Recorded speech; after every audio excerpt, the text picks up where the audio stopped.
Се радувам што денес сум тука во Македонија. Како што кажав, ова е моја прва официјална посета на друга земја со мојата сегашна функција на министер на надворешни работи и покрај тоа се радувам и задоволство ми е не само заради гостопримството, туку се радувам и заради одличните добри пријателски односи на сите нивоа на соработка. Македонија навистина се наоѓа во еден историски миг. Одлуките кои ќе ги бидат усвоени следните месеци ќе бидат од историско значење не само за Македонија, за нејзините следни генерации, како и за поширокиот регион. Словенија сите овие процеси ги следи и силно и сериозно, искрено ја поддржува Македонија на нејзиниот пат за влегување во евроатлантските интеграции.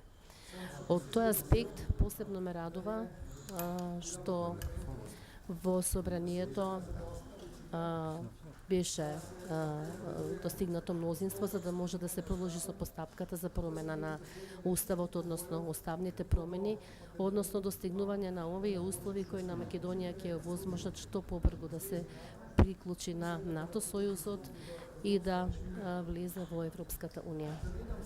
Свесен сум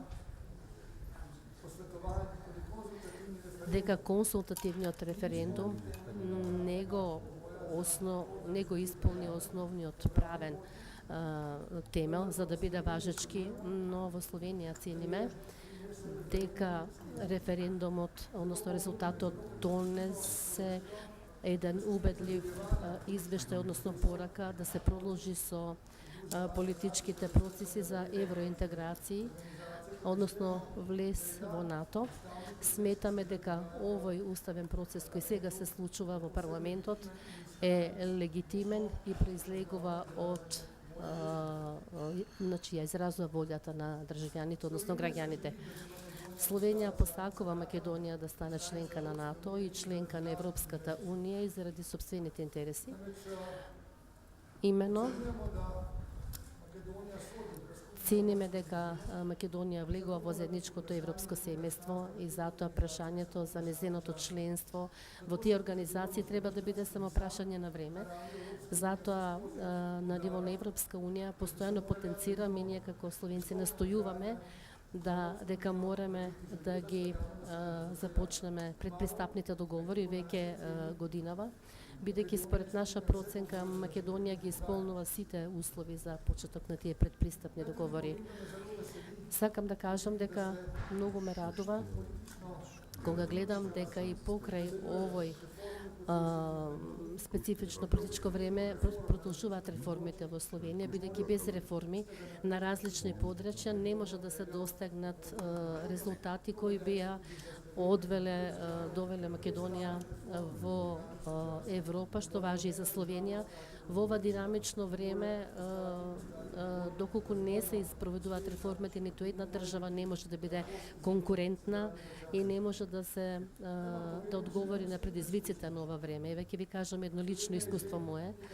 Словенија веќе известно време е членка на Европската унија и во последните 4 години и како улога на председател на владата бев присутен на бројни средби во Брисел и на други места со своите колеги, односно колеги кои ги водат државите, членки на Европската унија. Таквото членство на секоја држава и носи можност рамноправно да седи на иста маса, можност Словенија да ги каже своите барања, мислења, да стане рамноправен говорник за сите прашања со останатите членки на Европската унија. Тоа е нешто многу важно, тоа е нешто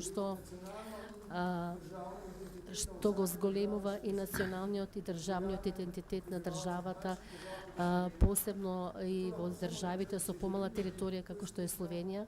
Затоа искрено сакам наскоро истото искуство да го доживее и Македонија, со што би и се отворили другите врати за комуникација со државите од ЕУ и светот.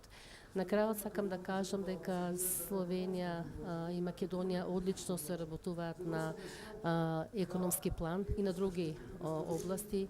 Ме радува што годинава во Словенија студираат 800 студенти од Македонија, се зголемува бројот протокот на туристи од една држава во друга, се зголемуваат инвестициите од Словенија во Македонија и обратно, што значи дека трговската размена се зголемува, ценам, и сметам дека сме на исто мислење со колегата Никола, дека на економски план, стопански план можеме да направиме уште доста, односно поголеми чекори и да ја подобриме таа соработка.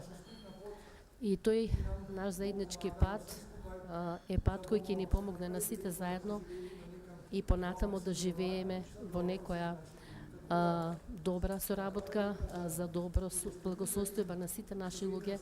Се заблагодарувам на гостопримството и Словенија останува и понатаму, значи во иднина ваш голем поддржувач.